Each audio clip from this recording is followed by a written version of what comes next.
بسم اللہ الرحمن الرحیم۔ اللہم صلی علی سیدنا محمد وعلی آلہ واصحابہ وسلم۔ ایک بھائی کی طرف سے سوال آیا ہے کہ پنجتن پاک کے نام میں کیا طاقت ہے اور انہیں کیسے پڑھا جاتا ہے تاکہ ان ناموں کی برکت سے ہمارے بگڑے کام سنور جائیں۔ دیکھیں سامعین، ایسی ہستیاں جن کی تخلیق عام انسانوں سے مختلف ہو، ان کی مٹی کا خمیر، ان کی عقل کی لطافت اور ان کے روح کی نورانیت عام انسانوں کی تخلیق سے مختلف ہو، تو وہاں پر مجھ جیسے کمتر،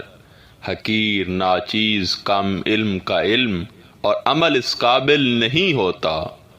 کہ ایسی ہستیوں، ایسے پاکیزہ اور نورانی نفوس قدسیہ کے متعلق ہم کسی قسم کی کوئی بھی رائے دے سکیں۔ جیسے کسی نے کیا خوب کہا تھا، ادب گاہیست زیر آسماں از عرش نازک تر، کہ رہ گم کردہ می آیت جنید و بایزید اینجا، کہ یہ آسمان کے نیچے ادب کا ایک ایسا مقام ہے، چاہے وہ رسول پاک صلی اللہ علیہ وسلم کی ذات گرامی ہو یا ان کے اہل بیت کے نفوس قدسیہ ہوں یا پنجتن پاک ہوں، یہ اس آسمان کے نیچے اتنے مقدس ترین مقام ہیں، اتنے حساس ترین مقام ہیں کہ یہ عرش سے بھی زیادہ نازک ہے۔ اور بایزید بسطامی اور جنید بغدادی جیسی ہستیاں بھی یہاں سر جھکا کر آئی ہیں۔ دیکھیں، دراصل پنجتن سے مراد دین اسلام کی 5 متبرک ہستیاں حضرت محمد صلی اللہ علیہ وآلہ وسلم، حضرت فاطمہ سلام اللہ علیہا، حضرت مولا کائنات مولا علی، حضرت امام حسن اور حضرت امام حسین علیہ السلام ہیں۔ دیکھیں، حضور شیخ عبد القادر جیلانی اس حدیث کی اسناد کو حضرت ابو ہریرہ رضی اللہ تعالیٰ عنہ تک پہنچاتے ہیں کہ انہوں نے رسول اکرم صلی اللہ علیہ وآلہ وسلم کو فرماتے ہوئے سنا ہے کہ جب حق تعالیٰ نے حضرت ابو البشر کو پیدا کیا اور اس کے جسم میں روح پھونکی، تو حضرت آدم علیہ السلام نے عرش کے داہنی بازو کی طرف نظر کی تو دیکھا کہ 5 تن پاک کے جسموں کا نور رکوع اور سجود کر رہا ہے۔ خیر، آدم نے عرض کیا، اے پروردگار، کیا تو نے کسی کو مجھ سے پہلے مٹی سے پیدا کیا ہے؟ تو اللہ رب العزت نے فرمایا، نہیں۔ آدم نے عرض کی، یا اللہ، پھر یہ 5 اشخاص کون ہیں جن کو میں اپنی ہیئت اور صورت میں دیکھ رہا ہوں؟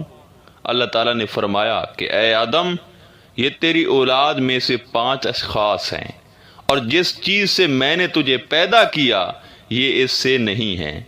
ان کے لیے میں نے اپنے سے 5 نام مشتق کیے ہیں، اور اگر یہ نہ ہوتے تو میں جنت و دوزخ، عرش و کرسی، آسمان، زمین، فرشتے، انسان اور جن وغیرہ اشیاء کو نہ پیدا کرتا۔ پس میں محمود ہوں اور یہ محمد ہیں، اور میں علی ہوں اور یہ علی ہیں، میں فاتر ہوں اور یہ فاطمہ ہے، میں احسان ہوں اور یہ حسن ہے، میں محسن ہوں اور یہ حسین ہے۔ اور مجھے اپنی عزت کی قسم ہے کہ اگر کوئی ایک ذرہ برابر بھی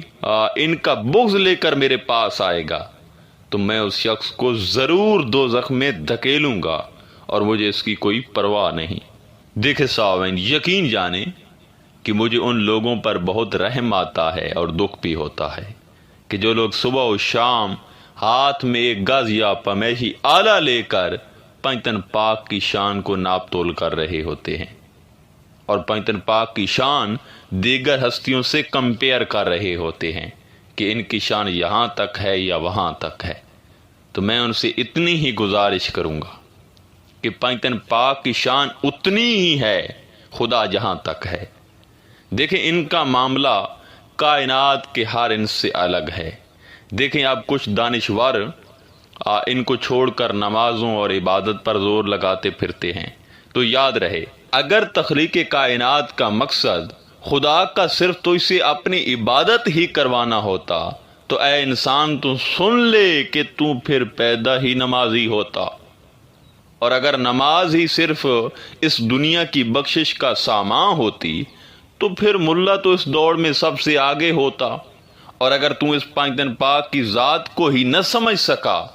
تو یاد رہے اس رب نے تجھے بھی اسی ابلیس کا ساتھی بنانا ہے کہ جس نے آدم کی شان کو سمجھے بغیر سجدے سے انکار کر دیا۔ ذرا سوچو کہ جس جنت کے تم طلبگار ہو اس جنت کے وارث مصطفیٰ امام علی، سیدہ فاطمہ، شہزادہ امام حسن و حسین ہیں، تاہم ہی تو رسول اکرم صلی اللہ علیہ وآلہ وسلم نے ایک مقام پر ارشاد فرمایا، حضرت زید بن ارقم سے روایت ہے اور صحیح مسلم شریف کی حدیث ہے، خبردار اے لوگو، بے شک میں تم میں سے بشر ہوں، قریب ہے کہ میرے رب کا قاصد میرے پاس آ جائے، پس میں اس کا بلاوا قبول کر لوں،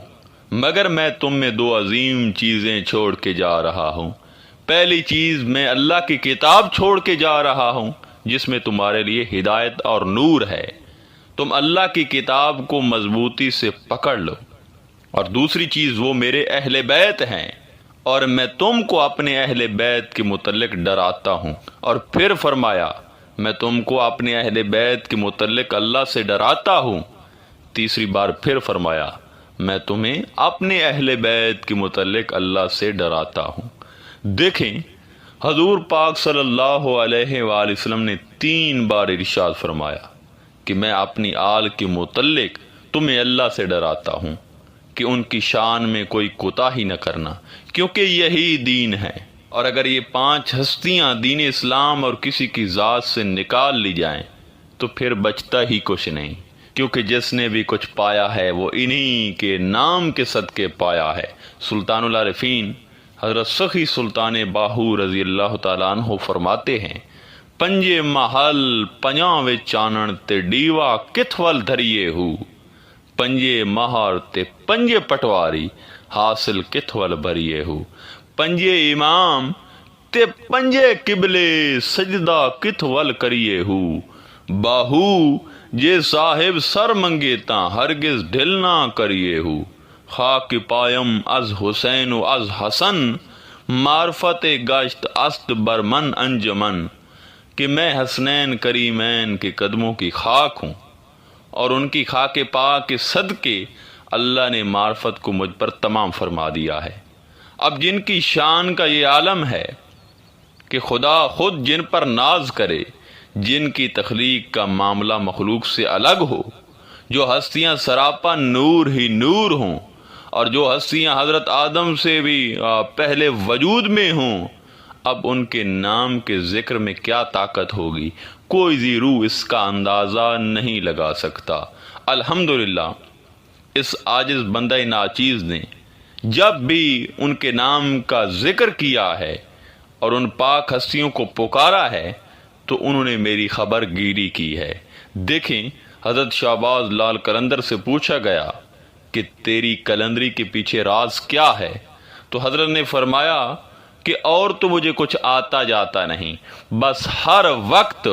پنجتن پاک کے نام کے ذکر میں لگا رہتا ہوں، بس انہی کی مہربانی ہے۔ دیکھیں، دراصل ولایت بانٹنے والے،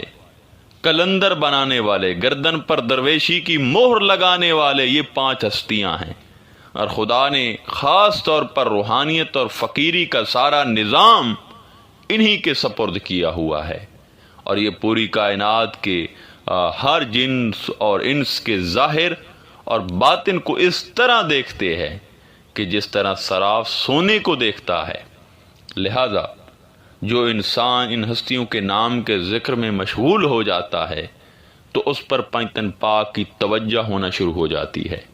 اور جب انسان زبان سے شروع ہو کر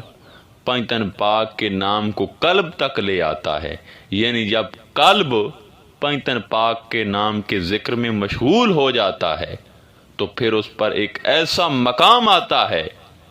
کہ اس کی زبان تلوار کی مانند ہو جاتی ہے، وہ جو منہ سے نکالتا ہے خدا وہی کر دیتا ہے، ہر دعا قبول ہو جاتی ہے، اور اس کی ہر حاجت اسی ذکر کے صدقے پوری ہو جاتی ہے۔ اور اسی طرح جب اس پاک ذکر کی خوشبو قلب سے آگے گزرتی ہوئی روح تک پہنچتی ہے تو اس لمحات انسان کے اندر نور ہی نور ہوتا ہے۔ دراصل اس پر پائتن پاک کی نسبت اور ان کا رنگ چڑھ جاتا ہے، اور پھر ایک وقت ایسا بھی آتا ہے کہ پائتن پاک کے صدقے انسان ولی بن جاتا ہے، کیونکہ جتنے بھی لوگ روحانیت کے کمال یا معراج کو پہنچے، چاہے وہ جس بھی پس منظر سے تعلق رکھتے تھے، جہاں سے بھی ان کو فیض تھا، میں اس کے بارے میں یقین سے کہہ سکتا ہوں کہ جس کو بھی جب بھی کہیں بھی کبھی بھی کچھ بھی عطا ہوا وہ پائتن پاک کے تصدق عطا ہوا، ان کے توسل اور وسیلہ سے عطا ہوا۔ لہٰذا انسان کو توجہ اور یقین کے ساتھ پائتن پاک کے مبارک ذکر کو کرنا چاہیے۔ مثال کے طور پر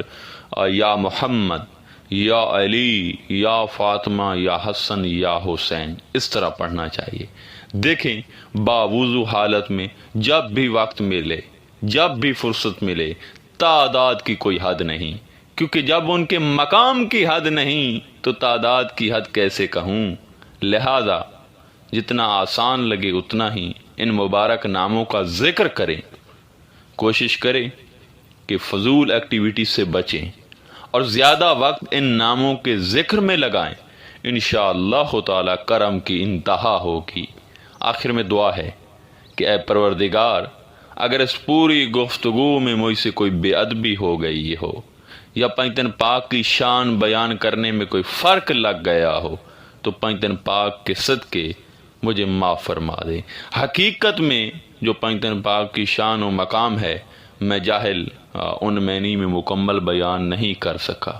اللہ تعالیٰ مجھ سمیت میرے تمام سننے والوں کو پائتن پاک کے فیض سے مشرف فرمائے۔ انشاءاللہ تعالیٰ ملتے ہیں ایک نئے موضوع میں، تب تک اللہ نگہبان۔